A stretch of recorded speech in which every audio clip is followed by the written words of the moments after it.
Good afternoon, good morning, good night, whatever it is for you. Welcome back.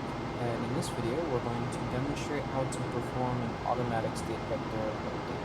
This is one of the easiest procedures here in MASP, but I figured I'd cover it because it's got something to do with guidance. So let's go forward to our state vector update.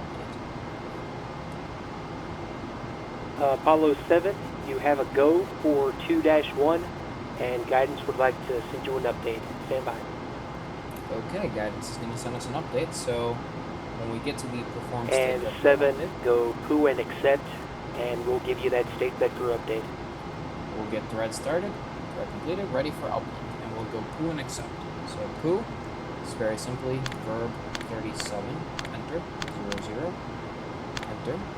We are going to perform this step anytime you are not in a computer-controlled PTC role.